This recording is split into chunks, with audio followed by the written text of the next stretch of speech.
ಶಿಕ್ಷೆ ಒದಿಸುವಂಥ ಕೆಲಸ ಆಗಲಿ, ಒಂದು ಸುಳ್ಳು ಇವರು ಹೇಳಿದರೆ ಇವ್ರಿಗೂ ಶಿಕ್ಷೆ ಆಗುವಂಥದ್ದಾಗಲಿ. ಯಾಕಂದರೆ ಇಲ್ಲಿ ಎರಡೂ ಕಡೆ ಭರಾಢ್ಯ ರಾಜಕೀಯ ಕುಟುಂಬಗಳಿದ್ದಾವೆ. ಇಲ್ಲಿ ಭಾಳ ಗಮನಿಸಬೇಕಾಗಿತ್ತು. ಅವರ ಒಂದು ರಾಜಕೀಯಕ್ಕಾಗಿ DCC ಬ್ಯಾಂಕಿಗೆ ಪೆಟ್ಟು ಬೀಳಬಾರದು, ಯಾರಿಂದಲೂ ಆಗಲ್ಲ.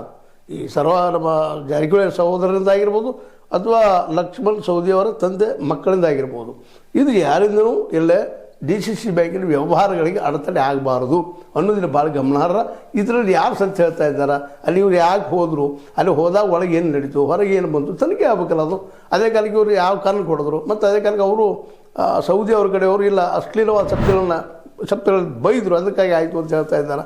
ಈ ಮಧ್ಯದಲ್ಲಿ ಎಲ್ಲ ಗಡ್ಡೆಗಳ ಮಧ್ಯದಲ್ಲೇ ನಮ್ಮ ಕುಮಟೋಳಿ ಅವರು ಮಾಜಿ ಶಾಸಕರು ಮತ್ತು BJP ಅಲ್ಲಿಯ ಲೀಡರ್ ಅವರಿದ್ದಂಥವರು ಇವತ್ತು ಅಥಣಿ ಬಿಹಾರ ಆಗಿದೆ ಅಂತ ಮಾತಾಡಿದರು.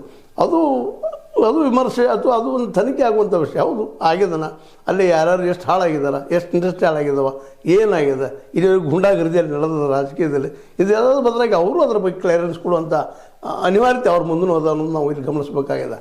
ಅಥಣಿ ಬಿಹಾರ ಆಗಿದೆಯಾ, ನಿಜವಾಗಿಯೂ ಸೌದಿಯವರು ಸೌದಿಯವರು ಬಡಿಸಿದ್ರು, ಯಾಕೆ ಬಡಿಸಿದ್ರು, ಏನು ಕಾರಣಕ್ಕೆ ಬಡಿಸಿದ್ರು, ತಮ್ಮ ಹಳೇನ ಬದಲಾವಣೆಗೆ ಇವರು ಕಾರಣನ ಯಾರು ಲಿಂಗಪ್ಪ ಮತ್ತು ಕರೇಣ್ಣವರು ಅವರು ಇಲ್ಲ, ಲಿಂಗಪ್ಪ ಕರೇಣ್ಣವರವರು ವಿಶೇಷವಾಗಿ ಇಲ್ಲಿ ಟ್ರಾನ್ಸ್ಫರ್ ಸಲುವಾಗಿ ಅಲ್ಲಿ ಕೆಲಸ ಮಾಡ್ತಾ ಇದ್ದಾರೆ.